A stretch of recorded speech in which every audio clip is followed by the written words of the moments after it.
possibly just talk about some conflict that maybe we have in our work environment that we need to work through and apply some of these concepts to whatever it is we're dealing with at work. So let's get started. Here is how we're going to start this off.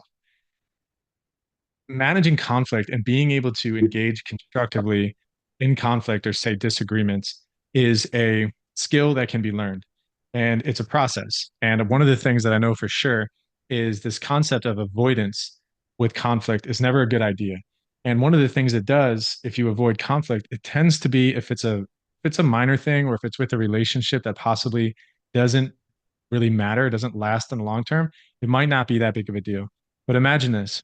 Imagine you are in a relationship at work with a friend and you guys are working together, but you're also friends. And for whatever reason, this friend of yours starts, say, going out, making bad decisions, and bringing some of their flavor and poor decision making into the office. Things that happens is that friend starts rubbing off on you, possibly getting you in trouble because you're hanging out with them. Maybe they're talking in meetings and doing certain things that really you don't think are good. So you're at a standstill right now. You are in a work environment where you're trying to act professional. And you have a friend where you care about their feelings, you care about them personally. But you know that what they're doing needs to be confronted and it needs to stop. So the question remains is what do you do? Do you confront this person? Do you willingly engage in conflict? And how do you do that? Hopefully, everybody will say, yes, it's a good idea to confront my friend on their behavior of their excessive drinking at night, possibly them coming in and smelling like alcohol in the workplace. Possibly they are interrupting meetings unprofessionally. And in addition to that, they are sort of dragging me through the mud because I'm associated with them and I don't want to be rude to them as a friend, but I also do want to draw some lines. Now, how you handle that and how you walk through that process is very important. And that's a somewhat of an interesting scenario. And we'll paint a couple other ones as we walk through the conversation tonight. But the goal is to get you all to agree that something needs to happen, that engaging in a conversation that can be difficult needs to happen, both for this person that you truly believe is has good in them, and also for yourself, and also for the best interest of the organization. So it takes courage to do this. One of the quotes that I may have quoted with you all in the past, but it's by Winston Churchill. It says, "Success is not final, failure is not fatal. It's the courage to continue that counts." And courage is what it takes to manage conflict. So here are some things that we're going to talk about tonight. To work. Okay. So, what are common sources of conflict?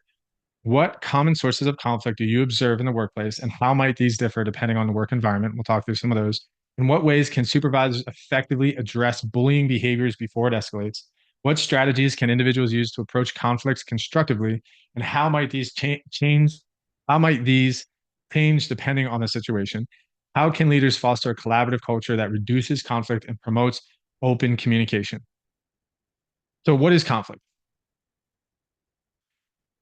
If you ask me, conflict comes off as a bad thing. But as I grow and as I mature, especially as a parent and as a husband, I know that conflict is necessary and conflict isn't always a bad thing.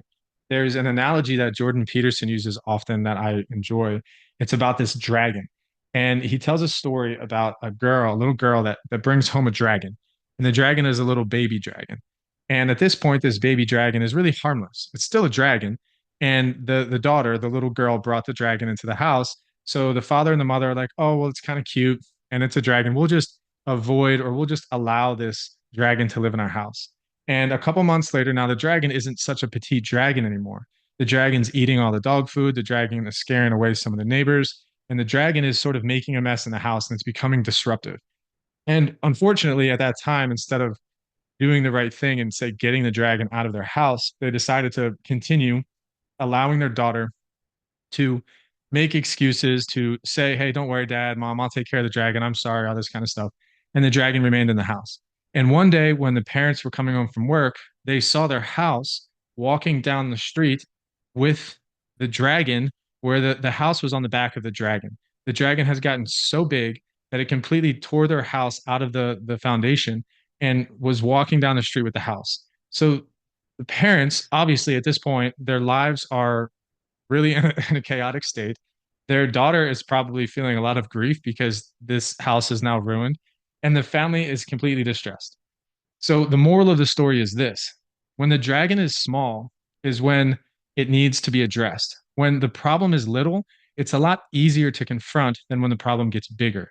And for those of us in this class that have, let's just say, an agreeable tendency in their personality, a lot of times what we do is we try to make friends, people please, and we suppress or shove down emotions that are inside of us as opposed to allowing those emotions to, in a healthy way, come out. And what happens when we do that, especially for the agreeable types, is if anyone's seen the movie Office Space, where this guy, I think his name is Milton, um, might be Milton. Milton just came in the classroom, so I may be off on that name, but this gentleman really has a breakdown because he has been fed up with the abuses that he has been experiencing because he's an agreeable type. And those agreeable types at times could tend to explode. So, workplace conflict is any disagreement, friction, or clash that occurs between individuals or groups within a work environment. It's essentially a situation where people have differing opinions, goals, and needs that create tension or disruption.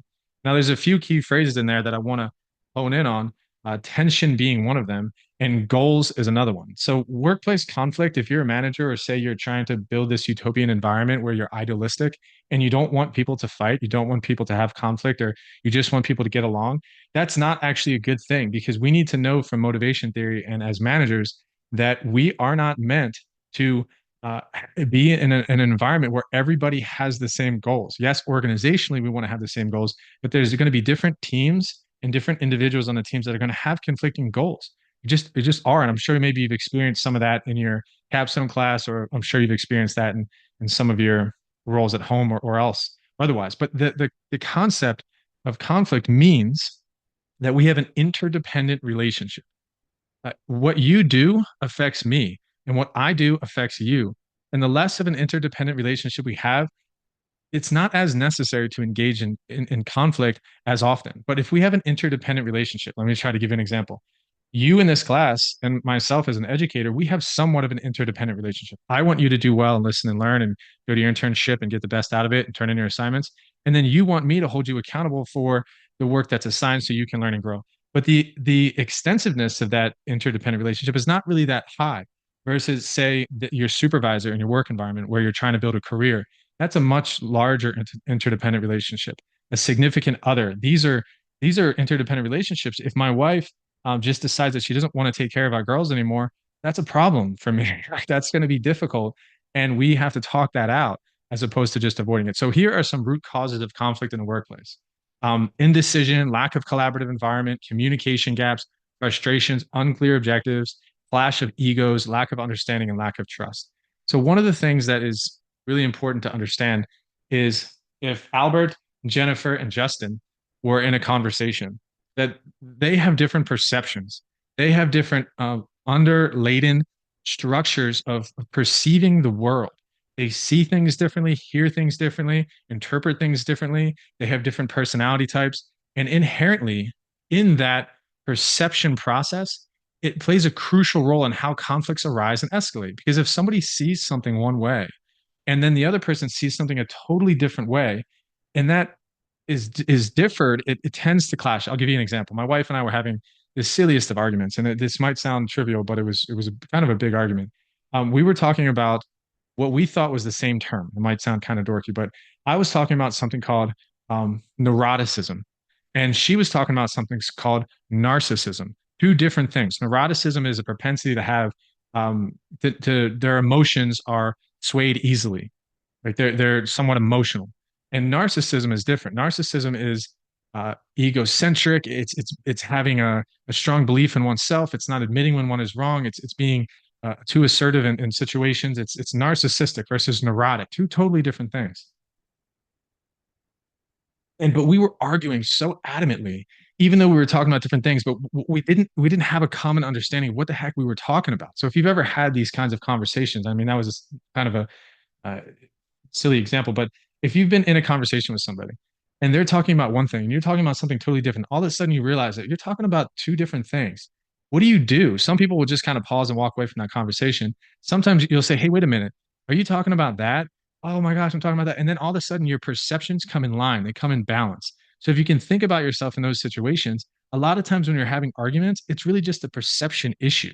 So this is important to understand that conflicts often stem not just from objective reality, but from how individuals perceive a situation, other people actions, and even their own intentions. So the challenge of perspective taking in conflict, it's very important. So two other quick sources of conflict, really these are the two sources of conflict. They're relationally driven or content driven. As you can see on the slide, I tried to differentiate these, but relationally driven conflict is role pressure, personality clashes, status threat, or threat of self-concept. I was at the gym this morning, and I have a friend in the gym that I just switched gyms because I moved to a different house, a different zip code, and I moved south. I moved from the Dadeland area down to the Homestead area, and so I had to switch gyms. So this new guy in the gym, and I work out. I'm pretty intense when I work out sometimes, and he has been losing to me essentially, whatever you want to call it. I consider it a constructive conflict, a constructive competition, a friendly competition, and he doesn't. He thinks it's a competition. And the fact that I've came to his gym that he was a member at for a while, and now I'm sort of beating him in these workouts is not okay with him. So this morning we had a little bit of a clash. And let me explain. It was sort of a buildup where he would just get super competitive and he'd do these little uh, nonverbal things towards me that I would notice. And this morning he beat me in the workout, or so he thought. And he threw it's a plastic PVC pipe. He like threw it in my direction. It hit my foot, and I wasn't done my workout yet. So in the middle of my workout, he's throwing equipment at me, and I was not okay with that. So instead of just acting as if, things are fine, I stopped. I grabbed the PVC pipe. I looked at him. I said, I'm not okay with that. Like, don't do that again. And I looked at him right in the eye, and he was like, oh man, I'm sorry. I get too excited, and we sort of, gave each other daps and kind of moved on with our day. But that's really a relationally driven conflict. There's really no content in that. It's just tension and a status threat or threat of self-concept, whatever that looks like. So that's an example of relationally driven conflict. Content driven is more important. It's more professional. It's more substantive, and it's more oriented around the goals and objectives we have as professionals. So conflict based on issues inherent in the decision-making process itself, issues, facts, interpretation, and methods of approach, etc. So these are things that, hey, we think we should open up a location in Hialeah. No, I think we should open up a location in Homestead. Well, here's why I think this, and here's why I think that. What's the process we're going to use? What do we value here as a company? What are some perceptual differences and different goals that we have as an organization? Inherent in decision making is conflict. These are decisions of consequence. These decisions matter. And sometimes people are going to have one opinion and some people are going to have a different opinion. And that's important to foster those opinions. It's called creating dissent. If you have a company where everybody just agrees with everybody, your company isn't going to be as good as it needs to be. The concept of iron sharpens iron is something to think about when it comes to conflict. If I'm not, okay, let's look at it this way. If you're in a work relationship with somebody and you want to grow and learn at your job, let's say it's your supervisor that is supervising you. And every single time you bring something to your supervisor just says, wow, you are so smart and you are amazing at your crafting of these words. And wow, I'm so grateful I hired you. Yes, let's do it. Yes, let's do it. Whatever. That sounds like it would be enjoyable, but I promise you it's not. You're going to lose respect for your supervisor. You're going to feel as if this is too easy for you, as if you're not being challenged. But here's the ratio that tends to work. For every 8 positive affirmations that your supervisor gives you, you want at least one time where they disagree with you, where they dissent, where they say, hey, have you thought about this? Or, hey, I see the way you wrote that. I think you can write it better. Take it back to the drawing board and do a better job. If that was done in sincerity, that's a much more substantive work environment and substantive relationship. And that goes for your personal relationships too. You don't want to be a pushover. You don't want to just be an agreeable type all the time. You want to help make the people you're in relationship better. And for those of you who don't want to get better, who are more egotistical and just want people to agree with them, or are narcissistic, you're not gonna get anywhere in life. People aren't gonna want to help you because you don't receive feedback. You should want that feedback and that criticism. Okay, so causes of conflicts can arise from differences in values, goals, perceptions, and communication style. We talked about that. We didn't talk about communication style as much. Stages of conflict often progresses through stages from latent tension to open confrontation, confrontation and potential resolution. And then we have positive and negative aspects of conflict, which we just talked through. There's difficulty in conflict because sometimes it's not resolved, or sometimes the conflict isn't even brought about because it's being suppressed. and people get contempt or they get bitter about things. And that's obviously a negative aspect. And then the positive aspect is when it can be effectively managed and effectively talked about. So we're going to get to some strategies and some tools that we can use as professionals in these conflict situations. But one of the things that I find fundamental in the conversation that we're having tonight, or well, what I'm trying to convey to you in the conversation we're going to have as a group, is that this human behavior of conflict has been around for as long as we have been humans. And what we have gone from and where we are now is a major progression. So when we were Neanderthal-ish, not very sophisticated humans, whatever either evolution or creation that you believe in, there were times where we didn't have the sophistication to deal with conflict. So what did we do? We were physically harmful to one another. If you don't agree with the way a particular village is structured in their hierarchy, your village goes in and goes to war with them and destroys them and kills a bunch of people. And that's how conflict is handled. If two men are disagreeing on how to properly use their sword, they'll just start using their sword on one another. I mean, this is how people chose to go about resolving conflict. And as we continue to become more sophisticated, and moving away from just strictly emotional creatures who responded to triggers in our environment, we became a little bit more rational in our thinking, and we started this thing called the adversarial system.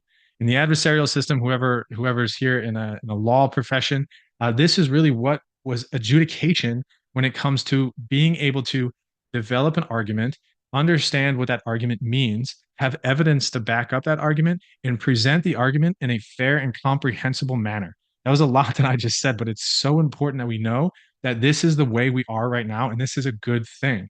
So the adversary system or adversarial system is a legal system used by common law in common law countries, including the United States, to determine the truth in a legal case. It's like a structured contest where two opposing sides present their arguments and evidence to a neutral judge or jury who then decides the outcome. So there's a lot of good in this adversarial system, yet there's a lot of bad, which we'll get into. It produces a win-lose situation. There's only one person that says wins that argument, and the other person usually loses in the adversarial system. Yet, when we go through some of these forms of negotiating conflict, we're going to talk about ways to do something called collaborating and not just competing, which competing is more of the adversarial type. It certainly is better than competing physically because now we're competing on our rationale. We're going back here and we're presenting evidence. We're being less emotional about it. We're presenting our case to a unbiased third party judge or arbitrator, and we come up with a conclusion based on the reasonable evidence. We're innocent until proven guilty. That's that system. So that's a form of resolving conflict. So here are these tools. We're going to walk through these tools. I won't list them now, but this is the first one. And this is one of the coolest ones to understand. If you do some more research into this, if you look into this, I promise you, you'll enjoy it. It's called Thomas-Kilmann Conflict Mode Instrument, TKI. Helps individuals understand their preferred conflict management styles or negotiating styles. You could look at it either way. When you enter a negotiation, in a sense, there's an inherent conflict, right? You're negotiating your perspective. So it's sort of a conflict management um, lesson. So, all right, when we look at this, there's five different outcomes or ways in which we can approach this conflict. One of the ones we'll start in the bottom left, which is avoiding. Avoiding is withdraw from the situation, maintains neutrality. It's a lose-lose outcome. I just don't want to engage in this conflict. Somebody comes to your desk. They ask you to do some extra work that day so that they can leave early, and that means you have to stay late. And you don't want to, but instead of saying no or I don't want to, or hey, I don't think that's fair, you just say, okay, whatever, and you just do it. And the next day, you don't say anything, you move on with your life. It's avoiding. It's not always a good thing. Versus the opposite of that is competing. It's a zero sum orientation, win, lose, power. It's wait a minute, I'm not going to stay. You always ask me to come and do extra work. I want to go home early and I want to get out of here too. So no, I'm not going to do any work with you. I want to win and I want to go home, as opposed to what we'll talk about a little bit more, collaboration. But okay, so we'll move to collaboration. So somebody comes to you and asks, "Hey, can you stay after and do some extra work tonight for me?" And whatever. Then you say, "Listen, I don't have a problem staying tonight and doing some extra work for you. And I understand that you want to get out early, but you do know that this means I'm going to stay about 2 hours late. If I do this work for you, promise me that a time later on this week or maybe next week, You can do the same for me. When I'm trying to head out early, do you think that you can cover for me? And right then and there, that person is the most ready to collaborate with you because they have a goal. You obviously have a different goal, but you obviously can present your case to them for them to agree with. I'm not talking about you scratch my back, I scratch yours. It's just looking for a common ground. So it's a win-win situation. That's collaboration. Compromising is the minimally acceptable to all relationships, undamaged, partial win lose. So compromising isn't bad, but compromising isn't always ideal. So compromising would look like this. Um, Minimally acceptable to all relationships. Hey, I'll do some of that work for you, but I'm only going to stay until 5 o'clock or something like that. So I'll do some of the work, but not all of the work. That way I get to leave early and you get to get what you want, but you still have some work to do tomorrow morning when you come in the office. So that would be compromising. They don't get everything they want. You don't really get everything you want. And you sort of just give them something, but not everything. They don't get everything. You don't get everything. It's a compromise. Accommodating is the last part of this.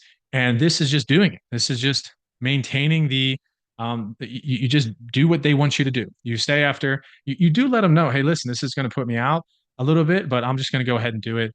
And you can just be grateful for me, that kind of thing. So that is it's a seed to the other party and maintains harmony, and it's a lose-win outcome. So I lose, I do the work, you win, you get the work. I'm not avoiding the conflict, but I'm just accommodating. I'm just doing it.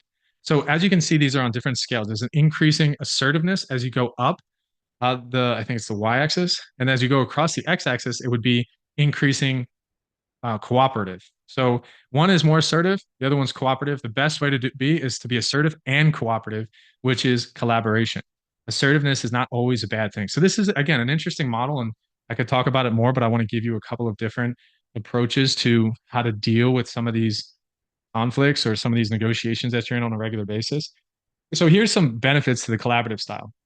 Collaboration is the preferred negotiation style, resulting in a win-win for all parties. It's better than the win-lose situation, which is the arbitrary, um, the adjudication, the lawyers getting involved, and one person wins, one person loses. It's known as interest-based negotiating. It involves understanding each other's desired outcomes and working together. That's a big deal. How do I understand your outcomes, your desires in this conversation?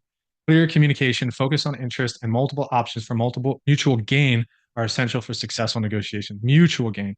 This is just another depiction of it: competing, accommodating, avoiding, compromising, and collaborating. You can see the illustrations. I spent a good amount of time today trying to figure out the best way to set up this presentation with images.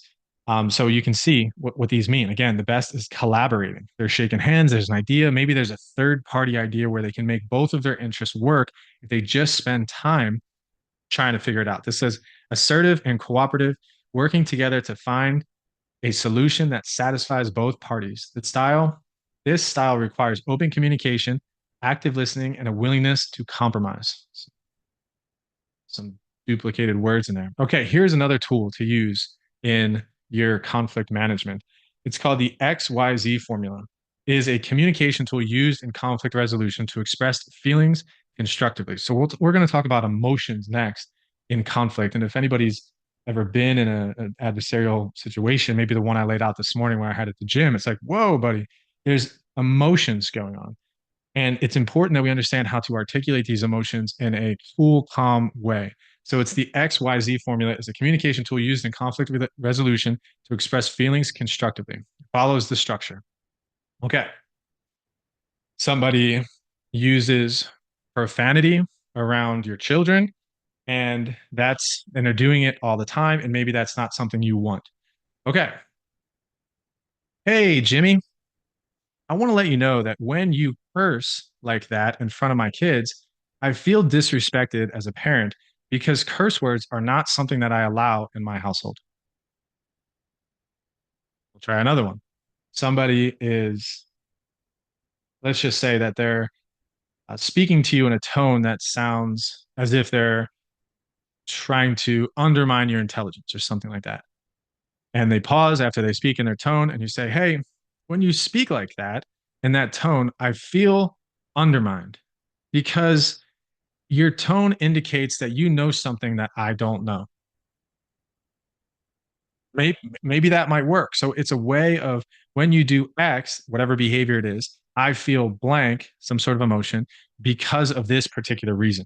So this format promotes clarity and helps prevent misunderstandings by focusing on behavior and impact rather than blaming, foster fostering a more collaborative approach to resolving issues. A lot of times, what happens is, let's take the curse word example. When you curse, you sound really dumb or something like that. And I don't want friends who curse. Like that's a really kind of mean thing to say. It's sort of saying the same thing that I said before, but it's attacking the person. It's attacking their dignity. It's attacking their well-being as a human. It's going to create more conflict than it will solve. So you don't want to attack the person, you want to attack the behavior. That's really important to understand. It's whatever behavior they just did and not who they are as a person. That's a huge thing. And as you can see, if you've been in relationships in the past, if let's just say that you got caught in a lie, whatever that looks like. And it's like the first time you got something silly, like you ate the chicken in the refrigerator, and somebody said, "Hey, listen, who ate the chicken in the refrigerator?" I said, "I didn't eat that chicken." The next day, they found out that you're the one who ate the chicken. So you're like, and I'm sorry, I did eat the chicken. I lied. And they look at you right in the face and they say, "You're a liar." You're like, "Whoa, wait a minute." And yes, you lied, but you're not a liar. So what they should say is, "Hey, in the future, when I ask you about the chicken or something like, can you tell me the truth? Because I know you're not a liar, but that particular time when you lied, that made me feel a type of way." That's a much more constructive thing to do as opposed to calling somebody a liar. Okay, so moving on. This next tool is fascinating as well. It's called the lens model of conflict interaction, the framework for understanding how personal perceptions shape conflict. Each party views the situation through their own lens, like glasses lens. I see it this way, influenced by self-perception. We talked about that in the beginning of the class. Their view of the other party and their relationship dynamics. Recognizing these differing lenses allows for better empathy and perspective taking, essential for effective conflict resolution. So I am John, and this is Sarah. And John is upset with Sarah on something. So instead of John expressing his frustration at Sarah, John takes on the lens of Sarah and says, wait a minute, maybe there's something that I need to do, or maybe there's something that I don't know, or perception that I'm not seeing, or empathy that I'm lacking. That if I just looked at it from Sarah's perspective and I adopted her lens, maybe she just had a baby. Maybe she's about to have a baby. Maybe she's in a tough place financially. Maybe she has an anxiety disorder. Maybe there's something that I'm missing here that is causing me frustration towards her that I don't see. It's the lens model of conflict interaction. It's a framework for understanding perceptions. Okay, last one. So we have that expressing the feelings in a constructive manner. We have the lens model to be able to see it from their perspective and really take a pause there. And then this last one is Gottman's Four Horsemen. This is just something to be weary of in yourself and in others as you are engaging in conflict. So there's four things here to be very, very weary of. Criticizing. Criticizing is attacking the individual, like I was talking about before, as opposed to the behavior. And being extra critical and not positive in any manner and not laying out all the facts in an objective way can be very threatening. So let me see if I can use an example. You turned in a report late at work and say the report is inaccurate and it needs some corrections. So if your boss comes to you and says, listen, you're really lazy and you're missing a lot of details. You're not very detail oriented. And this report is really horrible and I can't send it to my superior and you need to do this again, and walked away from your desk. That's a really flattening conversation. I mean, a better way of looking at it is, hey, I really appreciate you putting some effort into this report. I know that you tried to make it the best you possibly can. You kind of sandwich with positive, and then you lay into some of the things that it can be better. As opposed to calling them lazy, you explain that there's some paragraphs missing, or there's some facts that are excluded from this, and it needs to be included. And it's not a criticizing conversation. It's a lot more, it's easier to handle. But when somebody's criticizing, it's never easy to respond to a person like that. Contempt is a really tough one. Contempt is one of the things that is a well-known fact that when psychologists sit down with married couples and they're having disagreements with one another, and the one couple, as the other person, the one, say the spouse, say the wife, is listening to the husband talk. And when the husband starts talking, the wife starts rolling her eyes, oh, and taking like sort of puts their head back and sort of sighs. That's a expression of contempt. Like, I'm just contemptuous towards this person. It's showing disrespect, and it's never a good thing in conflict. Defensiveness, constantly feeling as if you need to tell a person how great you are and how dare you insult me? Why are you giving me feedback? I don't need feedback. I know best. It's responding in a defensive way, refusing to accept responsibility for something. Also, justifying would be a good way to be defensive. And finally, stonewalling, withdrawing and shutting down. So these are the four horsemen that of just terrible communication behaviors that signal a breakdown of relationships. Be weary of these, especially when you're dealing with people on a regular basis. They're not good. And these are things that you need to avoid and things that people around you should avoid. All right, a couple more slides, and then we'll be done this portion of it. But I mean, hopefully you can. I definitely need to do a better job of this in my life. And that's why I enjoy talking about this and how I think that if you process this and you realize that this is a skill that you can develop and you start to get good at it, you will be able to manage your relationships a lot better with customers, with coworkers, with family members. So let's talk about the role of emotions in conflict. This is just an interesting thing. See if I can phrase it appropriately. We used to believe that humans were rational beings that also had emotions. So we started off rational, and those rational beings had emotions. But now we're believing this is there's a lot of neuropsychology about emotions, is that we are emotional beings that are capable of being rational. So there's a difference there. So we're moving more towards the emotional aspect of who we are as human beings as we study the brain and neuropsychology, and not as much the rational. So emotions are very important. They drive us, they motivate us. Emotions are an integral part of conflict and should be acknowledged, not ignored or suppressed. Anger is often the primary emotion in conflict and can lead to destructive behaviors if not managed. These are things that we have to learn how to control. Emotional intelligence is self awareness, self management, uh, social awareness, and relationship management. Four categories of emotional intelligence. Being self aware, what emotions am I experiencing right now? Emotions are real. Emotions change you physiologically. Emotions cannot be ignored. They are, if an emotion is present, you can't suppress it. It is it's the truth. I mean, you can not act on it. Obviously, you can't bring it into a behavior. That's not always a good thing, but it doesn't not make it real. It's still happening within your body, within your world, and being able to articulate those emotions constructively to yourself and to others is a huge skill. Probably one of the most important skills to determine your long-term success as a leader. As emotional beings, our feelings shape our thoughts and actions, particularly during conflict. Emotions are internal facts that should be respected, allowing individuals to express their feelings constructively. So one of the things that I was thinking about as I was listening to this, because my wife and I have these three kids, and I always use my wife as an example because there's not a lot of conflict going on at Miami Dade College right now, and a lot of times I can tell you some work conflict that I've had on consulting experiences, but I'll just stick with the wife thing. um, she wants to tell me that certain thing is happening within her that she's upset about that I want to say, no, no, no, you shouldn't be upset about that. Or that I don't validate that sometimes. And that's not fair because it's still happening. I can't not acknowledge the fact that she feels a type of way. And I think you get the point. So what are some tools or some ways in which we can constructively use our emotions in times of conflict? Use I statements to express emotions without blaming. I feel angry when, talked about that earlier. Don't talk about them, talk about yourself, what you can control. Recognize that emotions are internal responses, not judgments about others. Take breaks if emotions run high to prevent escalation. That's very important. Create a safe environment for emotional expression, free from judgment. It's almost impossible to have an environment totally void of judgment, but possibly there's times where I did this thing at work where when things would sort of get hot and heated, I would physically say, okay, I'm taking my boss hat off, or I'm taking my leadership hat off, and I'm just putting on my human hat. I'm just taking a deep breath and saying, this is hard, or I struggle at this, or I don't know what I'm doing all the time. Like certain statements that humanize the situation, as opposed to feeling as if I need to figure out my way to the answer of every situation. So that physical, I'm taking off my boss hat and putting on my human hat allowed me to feel a little bit more safe around certain people. Keys to it. So now we're moving into negotiation and we'll be done.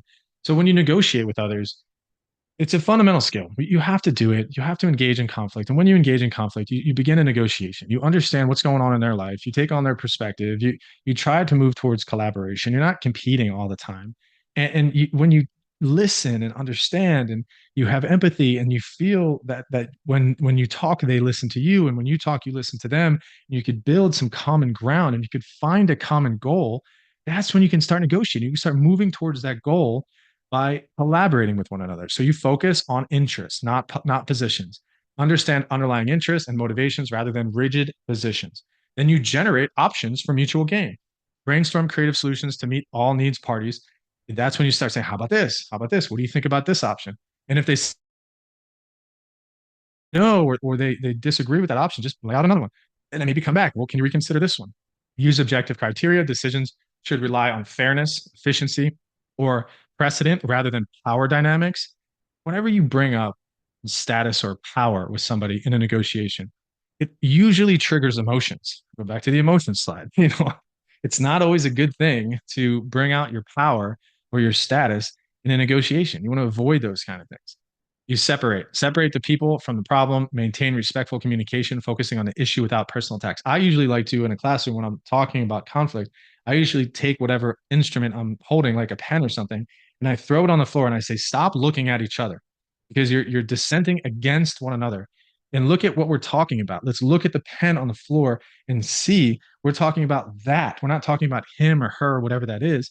And that tends to free them from this idea that their ideas have to be counterintuitive or they have to conflict with the people around them. It don't have to conflict. You're talking about that. You're not talking about dude over there or girl over there.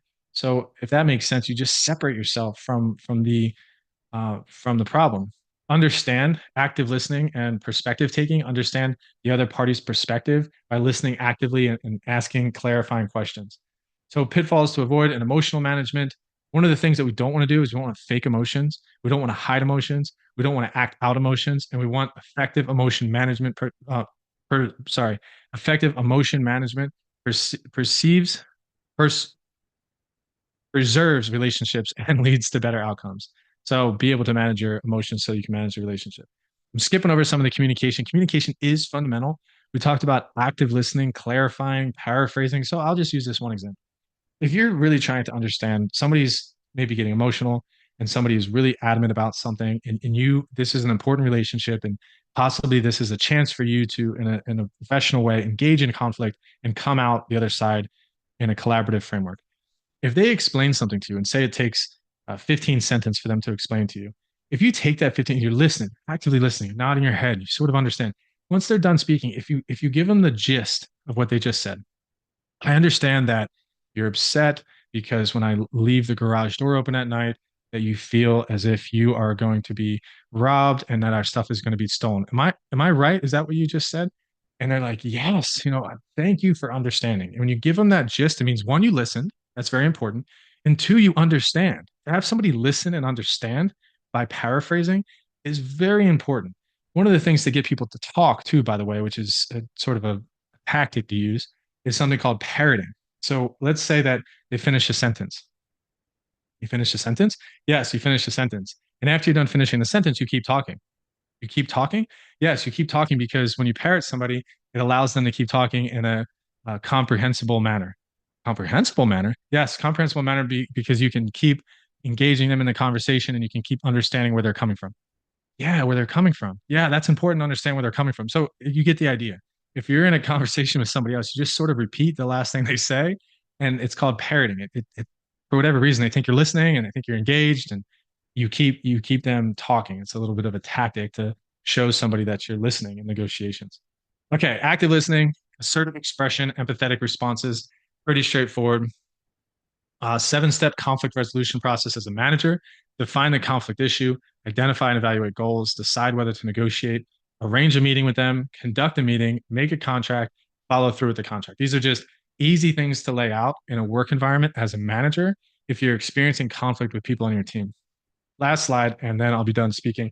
It's so important to know as professional, as a manager, as a team player, as a follower, whatever that looks like, that when you come onto a team with new people, like the story I talked about in the gym, you're forming new relationships. You're forming around a specific goal, hopefully a compelling goal.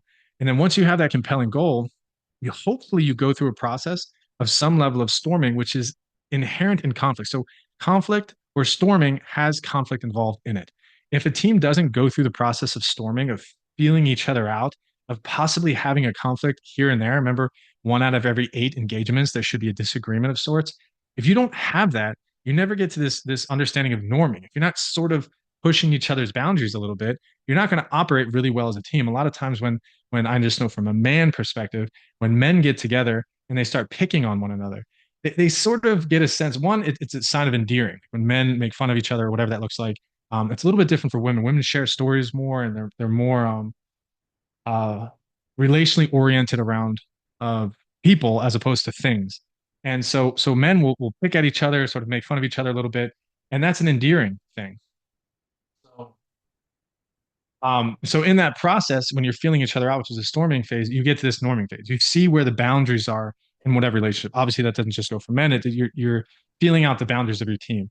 And then once you move through the norming phase, that's when you can start performing well as a team. You understand one another, you get one another, you can finish each other's sentences. Obviously, you're going to have conflict again, but you already know there's a norm here. We've established these boundaries. We understand each other a little bit more, and we needed to go through that storming phase to get to that performing phase. So that's really important to understand when you come onto teams, when you develop new teams, that conflict sharpens that team. And the ability to do some of the things that we did tonight in our personal relationships and in our work relationships will determine our ability to be effective as a team member and effective as a team and effective as an organization.